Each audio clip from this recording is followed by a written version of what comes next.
আজকে একটু পরে চিফ অ্যাডভাইজার মহোদয় আমাদের স্টুডেন্ট লিডারদের সাথে বসবেন।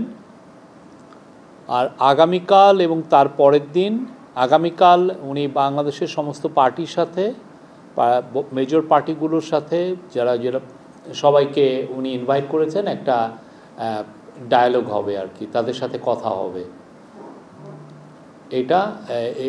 এবং পরের দিন যে উনি রিলিজিয়াস যারা গ্রুপ আছেন তাদেরকে উনি একটা ডায়ালগে আহ্বান করেছেন, তাদের সাথে উনি বসবেন। এবং এই পুরোটার এই দুইটা মিটিংয়ের উদ্দেশ্য হচ্ছে যে ন্যাশনাল ইউনিটি, উনি ন্যাশনাল ইউনিটির ডাক দিবেন সবাইকে। আজকে শেভরনের ভাইস প্রেসিডেন্ট এসছিলেন প্রফেসর ইউনূসের সাথে দেখা করতে। শেভরন আপনারা জানেন যে বাংলাদেশে যে গ্যাস প্রোডাকশন হয় তার 60% শেভরনের কূপগুলোর থেকে আসে। তো শেভরন বাংলাদেশে আবার ইনভেস্ট করতে তাদের ইচ্ছা ব্যক্ত করেছেন। তারা সম্ভবত 10 ব্লক নাম্বার 10 এবং 11 যেটা নেত্রকোনা মোহনগঞ্জের দিকে পড়েছে, সেই জায়গায় তারা কূপ খনন করবেন, ওইখানে ইনভেস্ট করতে তাদের প্ল্যানটা ওরা সাবমিট করবেন আর কি। বাংলাদেশে আপনি জানেন যে কোম্পানিগুলো এই গভর্নমেন্ট ক্ষমতা আসার পরে ইকোনমিক অ্যাক্টিভিটিস সেপ্টেম্বর মাসের থেকে আমরা দেখছি যে there has been an uptick in economic activities. তো গ্যাসের নতুন নতুন ডিমান্ড হচ্ছে, এবং সেক্ষেত্রে শেভরন মনে করছে যে এখন এক্সপ্লোরেশন করলে then there is a huge market here. আর শেভরন মাননীয় এনার্জি অ্যাডভাইজারের সাথেও কালকে বসবেন। শেভরনের সাথে একটা বড় ইস্যু ছিল শেভরনের সাথে, সেটা হচ্ছে যে তাদের অনেক এরিয়ার ছিল অনেক, কিন্তু পতিত স্বৈরাচার তাদের শেষ 2 বছর একটা টাকাও দেয়নি তাদেরকে। তো ফলে আমরা যখন এই গভর্নমেন্ট যখন টেক ওভার করে তাদেরকে মানে শেভরনের অনেক মানে বেশ কিছু কয়েকশো মিলিয়ন ডলার এটার এরিয়ার ছিল। তো তাদের সাথে শেভরনের সাথে পেট্রোবাংলার মানে সরকারি প্রতিষ্ঠান পেট্রোবাংলার একটা চুক্তি, মোটামুটি একটা আন্ডারস্ট্যান্ডিং রিচ হয় যে তারা 6 মাসের মধ্যে আমরা ক্লিয়ার করব। অলরেডি 2 মাস হয়ে গেছে এবং পেমেন্টটা অন শিডিউল আছে। 6 মাসের মধ্যে আমরা আশা করছি যে শেভরনের সমস্ত ডিউজ ক্লিয়ার হবে।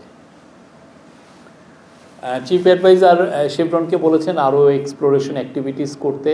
বাংলাদেশে আপনি জানেন ম্যানুফ্যাকচারিংয়ের একটা বুম হচ্ছে, এক্সপোর্ট আমাদের অক্টোবর মাসের এক্সপোর্ট প্রায় 21% গ্রোথ ছিল। আর নভেম্বর মাসেও আমরা আশা করছি যে গ্রোথ থাকবে, এবং সামনের মাসগুলোতে এখন যেহেতু সিচুয়েশন হ্যাজ স্ট্যাবিলাইজ এবং আমরা ফরেন ডাইরেক্ট ইনভেস্টমেন্ট বান্ধব ইনভেস্টমেন্ট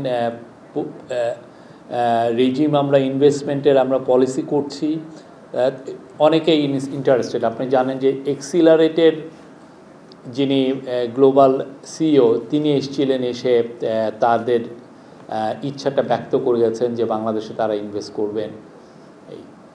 এবং কিছুদিন আগে বাংলাদেশে যারা মাল্টি ন্যাশনাল কোম্পানিগুলো অপারেট করছেন তাদের অনেকের সাথে একসাথে প্রফেসর ইউনূসের মিটিং হয়েছে, সেখানেও তারা বাংলাদেশের ব্যাপারে তাদের যে সামনে আরও ইনভেস্ট করার ইচ্ছা এটা জানিয়েছেন।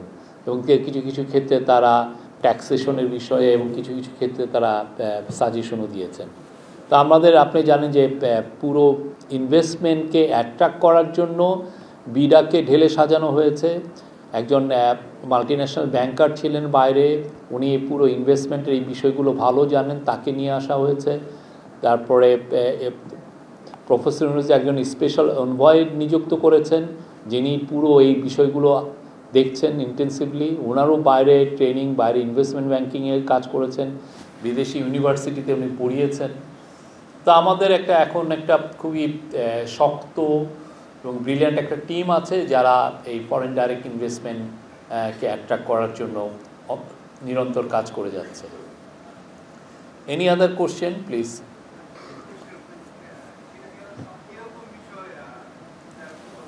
আপনি দেখেছেন যে আমাদের ইদানিং কিছু ঘটনা নিয়ে খুবই আমরা দেখছি একটা ইন্ডাস্ট্রিয়াল স্কেলের একটা মিস ইনফরমেশন হচ্ছে, অপতথ্য ছড়ানোর একটা প্রয়াস আমরা দেখছি, এবং এটার অনেকাংশে আমরা দেখছি যে ইন্ডিয়ান মিডিয়া খুব অ্যাগ্রেসিভলি এই কাজগুলো করছে।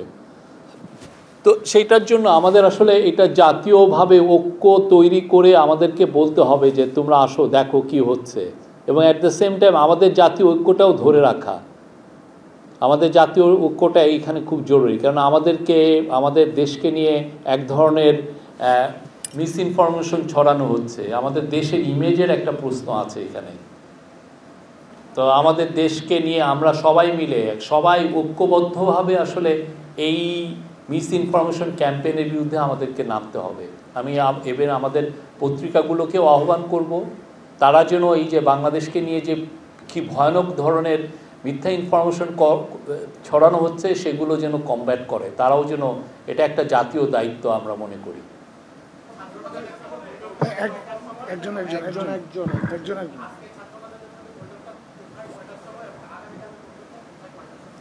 আজকে ছাত্রদের সাথে, ছাত্র নেতাদের সাথে বৈঠকটা হচ্ছে 6টা থেকে 7:30 পর্যন্ত, এটা স্টেট গেস্ট হাউস যমুনায়।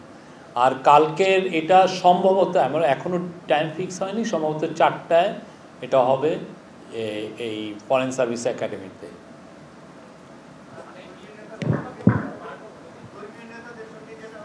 এটা পরের দিন, এটা টাইমিং এখনও ঠিক হয়নি।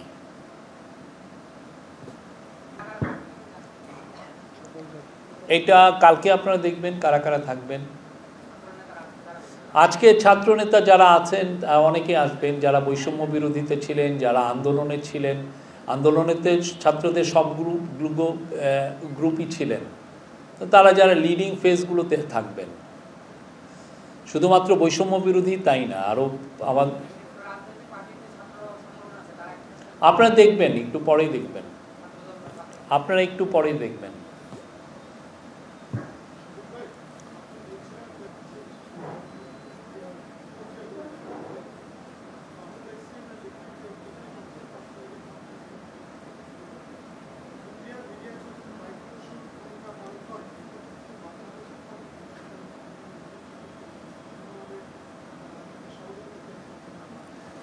না, আপনি আগে এইটার উত্তর দিয়ে নেই। সেটা হচ্ছে যে আপনি জানেন সম্ভবত অগাস্ট মাসের শেষের দিকেই প্রফেসর ইউনূসের সাথে নরেন্দ্র মোদীর সাথে কথা হয়। আমরা অগাস্ট মাসেও দেখেছি কিছু অপতথ্য ছড়ানো হয়েছিল। তো সেই আলোকে প্রফেসর ইউনূস কিন্তু নরেন্দ্র মোদীকে বলেছিলেন যে যেই যে মাইনরিটি রিপ্রেশনের কথা বলা হয়, তো আপনি আপনাদের এখান থেকে সাংবাদিকদের উৎসাহিত করেন, তারা যেন বাংলাদেশে আসে, ভিজিট করে, দেখে যায়, নিজেরা এটা অনুসন্ধান করে দেখুক কি আসলে হচ্ছে, এখানে কি ভায়োলেন্স হচ্ছে, কেন ভায়োলেন্স হচ্ছে, আদৌ হচ্ছে কি না।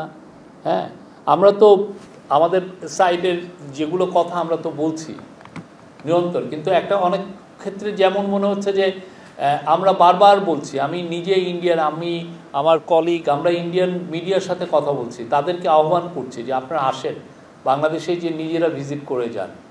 কিন্তু কথা হচ্ছে যে অনেক ক্ষেত্রে আমরা দেখছি যে ওরা তথ্যগুলো পাচ্ছে খুবই তাদের লাইকিংয়ে, যারা পড়ছে সেই লাইকিংয়ের মধ্যে থেকে তারা তথ্যগুলো নিচ্ছে, এবং অনেক ক্ষেত্রে নাম ছাড়া তথ্য নিচ্ছে।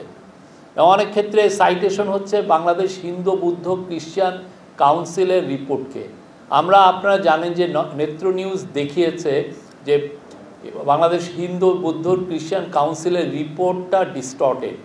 এই রিপোর্টের বড় রকমের গলদ আছে, সেখানে 9 জনের মৃত্যুর কথা বলা হয়েছে, কিন্তু দেখা যাচ্ছে যে এর মধ্যে অলমোস্ট এভরি মৃত্যুই এটা কোনো রিলিজিয়াস কারণে হয়নি বা কমিউনাল ভায়োলেন্সের কারণে হয়নি। এই মৃত্যুগুলোর পিছনে মূলত ছিল হলো পলিটিক্যাল রিজন বা পার্সোনাল কোনো রিজন। তো আমরা এটা বলছি হিন্দু বৌদ্ধ কাউন্সিলের, অথচ দেখা যাচ্ছে হিন্দু বৌদ্ধ কাউন্সিলের রিপোর্ট নিয়ে কিন্তু বাইরে অনেকে এটাকে 11 মিলিয়ন বার এটাকে সাইটেশন হয়েছে।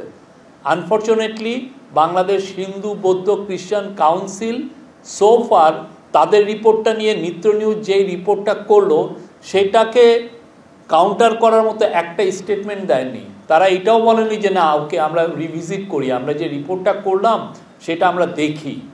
আমরা ইভেন গ্লোবাল হিউম্যান রাইটস অর্গানাইজেশনকেও আমরা আহ্বান করি যে আপনারা এসে দেখে যান কি হচ্ছে। আমরা কাউকে তো বন্ধ করছি না,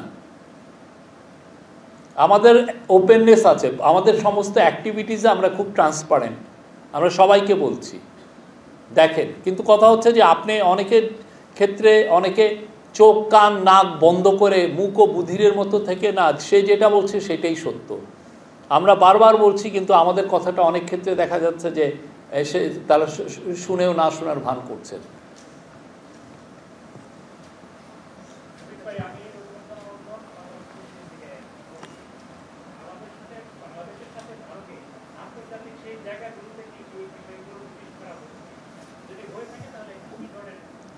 না, আমরা এটার যেগুলো যে ডিপ্লোম্যাটিক যে প্রসেস সেই অনুযায়ী তো আমরা প্রোটেস্ট আপনারা জানিয়েছি, ঠিক না? এবং আমরা মনে করি যে সেটা দেখেন যে বাংলাদেশকে নিয়ে যে মিস ইনফরমেশনের ক্যাম্পেইন হচ্ছে তারই কিন্তু এটা রেজাল্ট।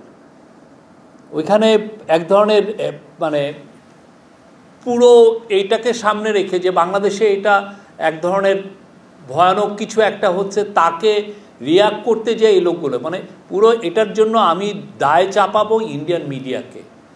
এই মিডিয়া উইদাউট চেকিং দেয়ার নিউজ তারা এই ধরনের মিথ্যা তথ্য ছড়াচ্ছেন এবং এর ফলে এই ইন্ডিয়ান জনগণ বা একটা অংশ তারা এটাকে ভায়োলেন্সকে ইনসাইট করছেন।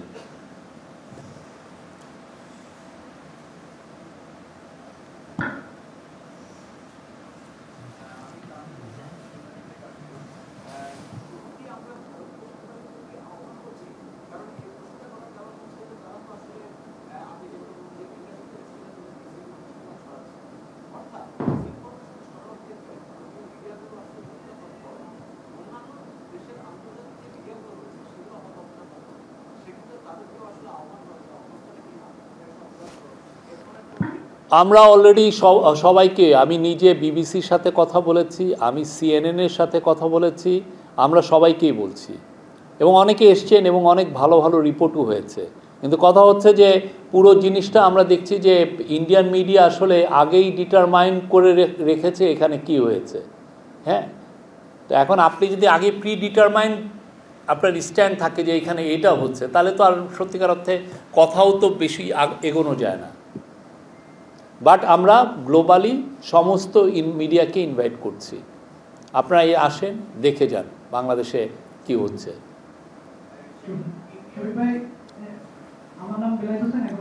আচ্ছা, ওরটা শেষ হোক। হ্যাঁ,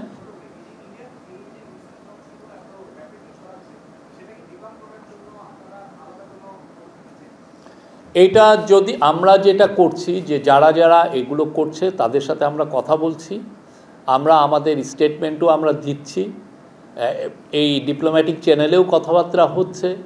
হ্যাঁ, আমরা এর চেয়ে বেশি আর বাংলাদেশের যে গভর্নমেন্টের এক্সিস্টিং স্ট্রাকচারে এর চেয়ে বেশি আর আমাদের নাই। তবে আমরা আশা করি আমাদের যারা সিটিজেন গ্রুপ, আমাদের যারা ডায়াসপোরা গ্রুপ, আমাদের যেগুলো পলিটিক্যাল পার্টি, সিভিল সোসাইটি, তাদেরও এই বিষয়ে সোচ্চার হওয়া উচিত। কারণ আমাদেরকে নিয়ে এক ধরনের ম্যাসিভ মিস ইনফরমেশন ক্যাম্পেইন হচ্ছে, সেটা পুরো আমাদের তারা পুরো আমাদের জাতিকে তারা একটা কাঠ গড়ানোর দাঁড় করানোর একটা অপচেষ্টা করছে। আমার প্রশ্নটা হচ্ছে যে মিডিয়া, ভারতীয় গণমাধ্যম আমাদেরকে কাঠগড়ায় দাঁড় করানোর চেষ্টা করছে আপনি বলছেন, কিন্তু এই যে ভিয়েনা কনভেনশন চুক্তি পুরোপুরি লঙ্ঘন করে তারা আমাদের সহকারী হাইকমিশনের উপরে এই ধরনের একটা ন্যাক্কারজনক হামলার ঘটনা ঘটালো, সেই জায়গায় বাংলাদেশ তাদেরকে কাঠগড়ায় দাঁড় করানোর জন্য এখন পর্যন্ত কি কি পদক্ষেপ নিয়েছে, বিশেষ করে জাতিসংঘের কাছে বলা হয় এই জায়গাগুলো? এটার একটা ডিপ্লোম্যাটিক প্রসেস আছে, আমরা প্রত্যেকটা প্রসেসই ফলো করছি। আমরা যেগুলো করার দরকার সবগুলোই করছি। আমরা কালকে একটা প্রোটেস্ট লেটার দিয়েছি, আমরা আমাদের কনসার্নগুলো জানিয়েছি, সেই অনুযায়ী ফরেন মিনিস্ট্রি কাজ করছে।